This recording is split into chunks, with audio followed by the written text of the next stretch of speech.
right, I'm with Sarah Young, writer-director of the short film Not Him. Yeah, let's just start real quick. What is Not Him about? Not Him is a suspense horror short film about a wife who believes that her husband is possessed, but she can't get anyone to believe her. So it's a metaphor for domestic violence and the importance of believing victims.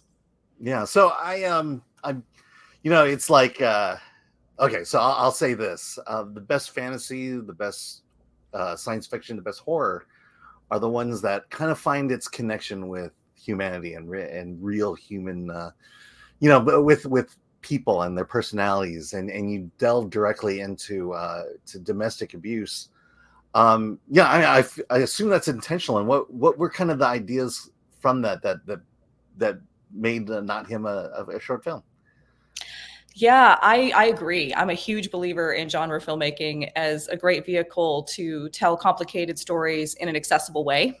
Sometimes you can reach people around, very difficult subjects in genre in a different way than you can with drama. You're using metaphor, you're using these techniques that make it safe is not the right word, but make it more accessible. We're in this case, it's through the lens of demonic possession, right? Yeah. So the horror itself is supernatural, but what we're tackling in the story is the very real world horror of domestic violence. So putting that kind of barrier in between, for me, I think is just really important in terms of storytelling. And it's why I'm such a big believer in horror and fantasy and sci-fi, exactly what you were talking about.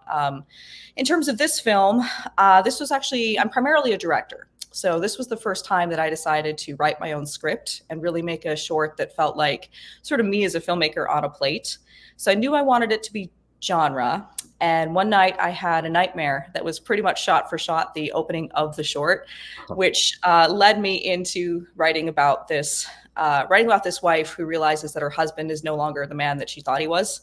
And it became clear to me as I was writing it that this was about domestic violence, which, look, unfortunately, like a lot of people, I have my own personal connections with domestic violence. So it is a subject that is very important to me to raise awareness around. So it just flowed very naturally from there.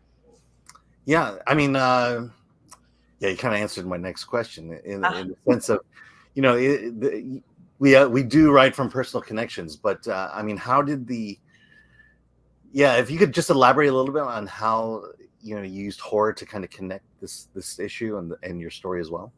Absolutely. So once I realized what I was writing about, I started really thinking about how we could best embody the very real life horrors of domestic violence and of trying to survive a domestic violence situation in this horror film. So in a world where you are no longer able to trust the person that is supposed to protect you, what does that look like? What does that feel like? And so I was in deep conversation from the very beginning with the actress who plays the lead, Michelle, the wife in the film.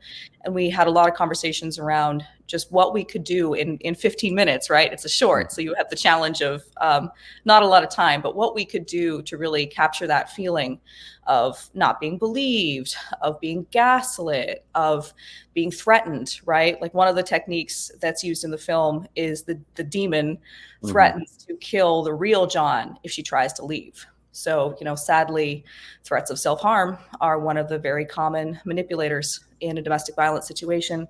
There's a really intense scene around a dinner table where the wife is trying to basically trick the demon into revealing himself in front of their friends, but he is fighting back by just gaslighting her hardcore and sort of calling into question her mental health in front of their friends. So gaslighting, another very insidious technique, just trying to layer in very real world manipulative techniques into a situation that is horror.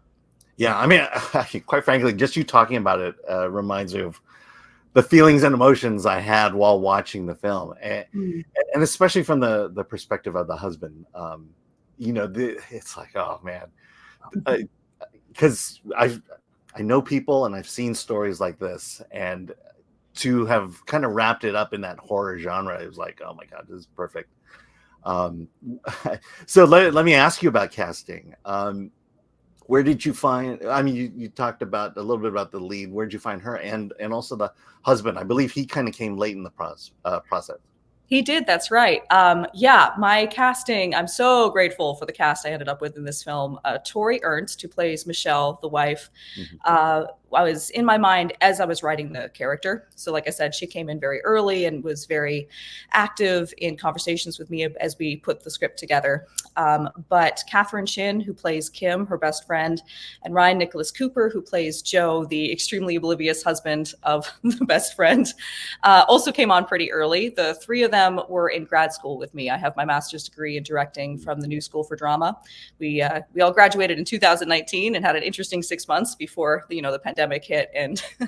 changed all our lives forever. But we were in class together. I was on the directing track and they were in the acting track. So I was able to pull from my pool of actors for that.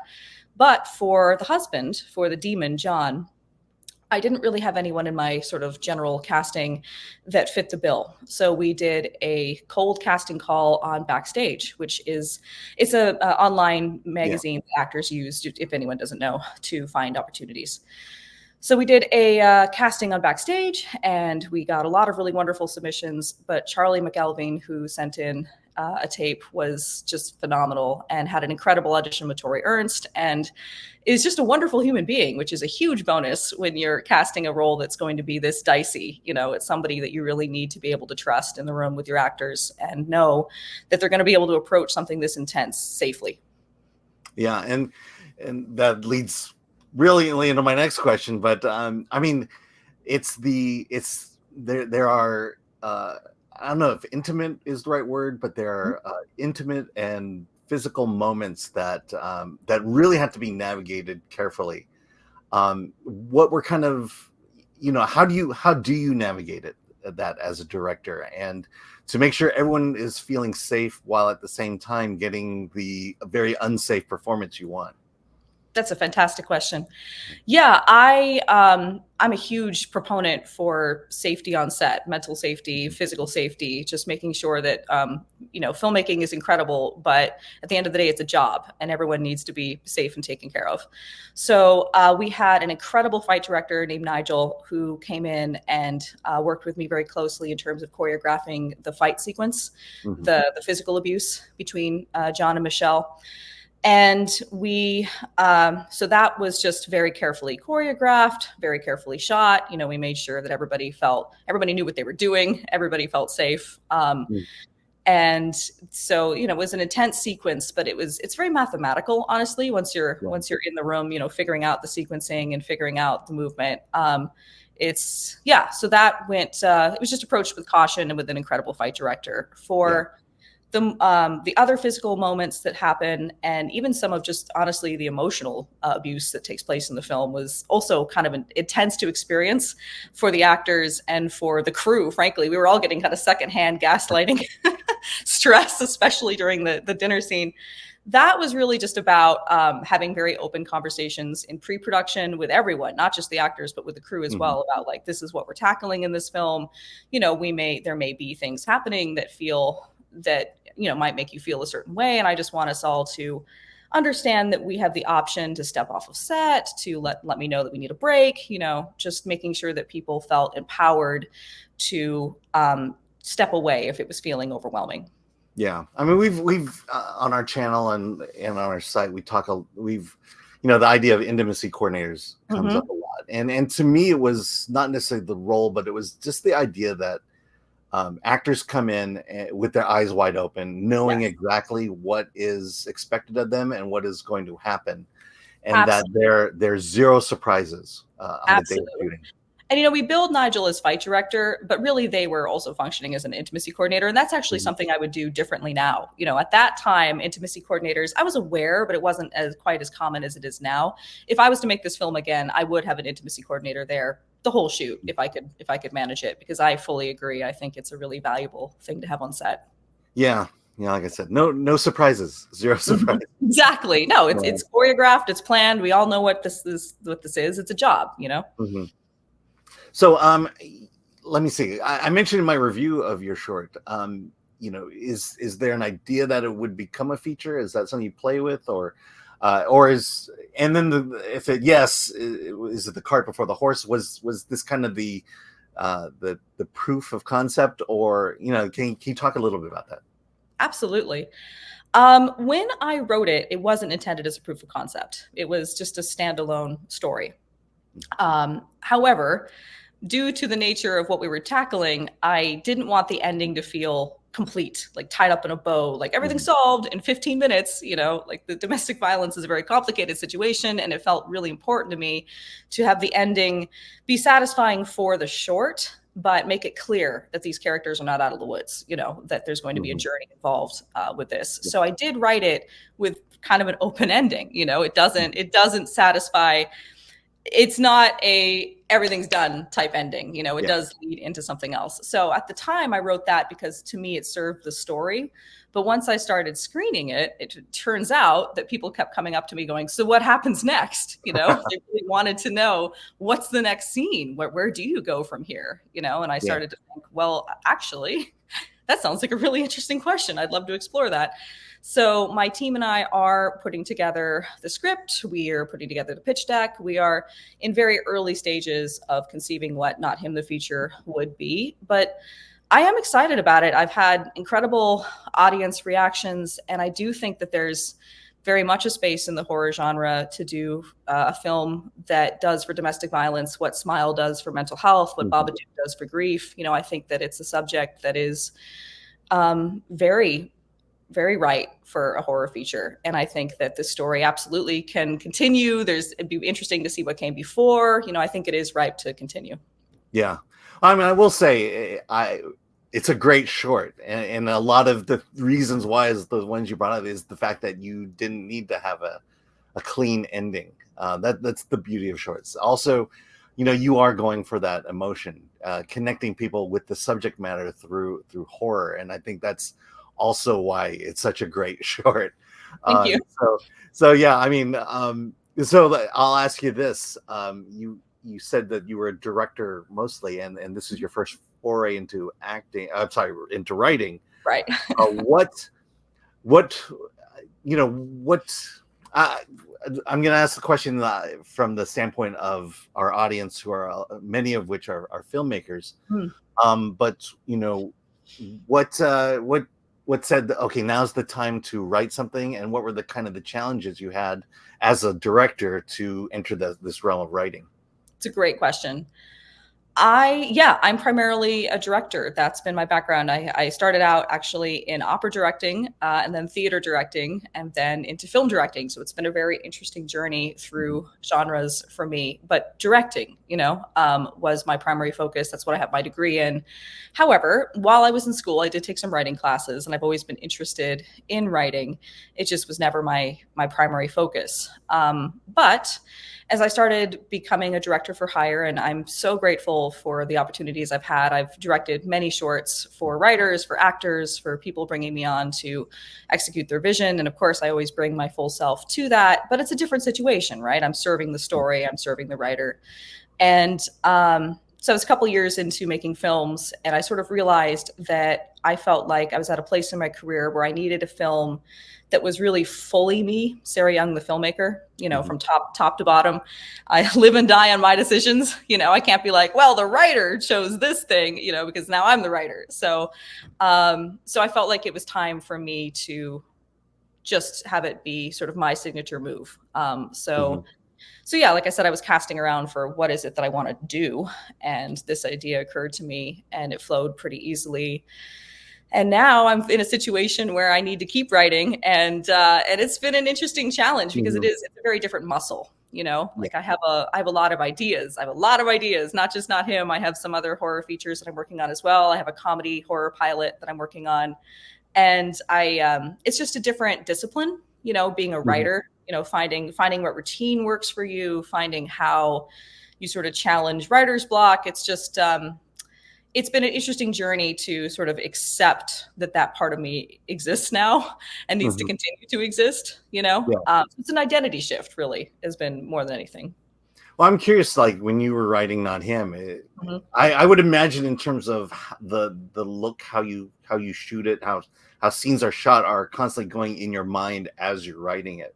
Uh, Mm. was that is that true, or do you kind of really divorce the I need to write and then worry about how it's going to look later? That's actually a fantastic question. Now I'm going back and going, oh gosh, did I see it when I wrote it? Did I see it when I wrote it? I think I did on a kind of a basic level, not on a director level. On sort of I was seeing, it was honestly, it was being written so much from the heart. It was more that I was feeling these people, Mm-hmm. kind of feeling what they would do in any given moment with given the stimulus that they were getting. Yeah. That when I was writing, it was really coming from, it was how I was going to direct it emotionally rather than visually, you know? So I had already felt my way through it when I was writing it. When I then approached it as a director, I think that's when I put my, I really think that's what it was. When I wrote it, I was writing it from the heart and from the emotion. And when it was time to pick it up, when I actually hired people, and was like actually funding this thing, then it's a job. Then it's, I need to serve this story and I need to execute this vision. And it happens to be my vision, but I'm still doing it the way I would do it for anyone else. I was looking at it with a critical eye. I was looking for flaws, it was, and I found some too. I'm like, what is wrong with this writer? So yeah, it wasn't so much visual, it was emotional. Yeah, now that you mention it, it makes sense.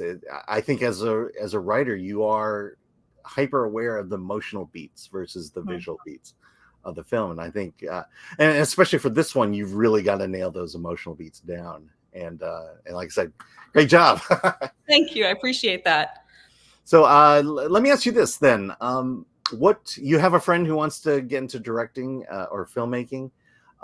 What piece of advice would you give them that you learned specifically with Not Him? Specifically with Not Him, I think I would give advice around telling a story that is this intense and that you may have personal connections with, because that is, obviously the best writing generally comes if you have some sort of personal connection to the subject matter and a reason for wanting to spark this conversation. So that's a huge gift. At the same time, if you're not in a place where you can tackle that in a way that's going to be healthy for you and healthy for the people in your film, then it's not time.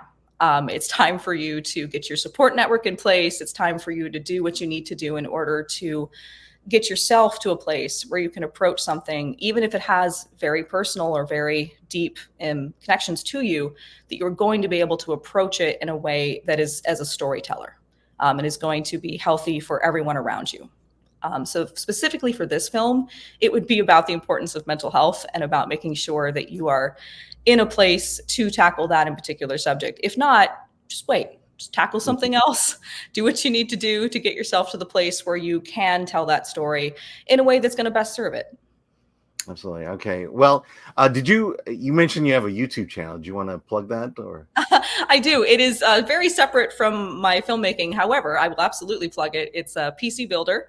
We teach people how to build computers, mostly gaming PCs. Yeah, it's a lot of fun. I'm the producer of the channel and I edit all the videos. So that's actually another bit of advice I would give to people wanting to get into filmmaking. Teach yourself how to edit. It is a huge part of, I did not edit Not Him. When basically my thinking is once a project is big enough, it's important to me to bring in an outside editor because I think that's healthy. I think it's healthy to have another set of really smart, creative eyes looking at the project that isn't necessarily just me. So I don't edit my own work, but I could. I know how to edit. I edit my YouTube channel. And knowing how to edit, I think, is a huge part of knowing how to direct. Yeah. Well, no, yeah, because you want to be able to hand over your work to an editor and give them options and give them enough space to work with. It also, for me, it's completely changed my coverage. Just knowing what I need to get in the room to serve that editor, it's huge. And even being an editor, I still find myself going, "Why did I yell cut there? I needed 5 more seconds." Like you learn, even with that, you learn efficiencies in the room. But yeah, teach yourself editing. Whether or not you're ever going to edit, it's a very useful skill.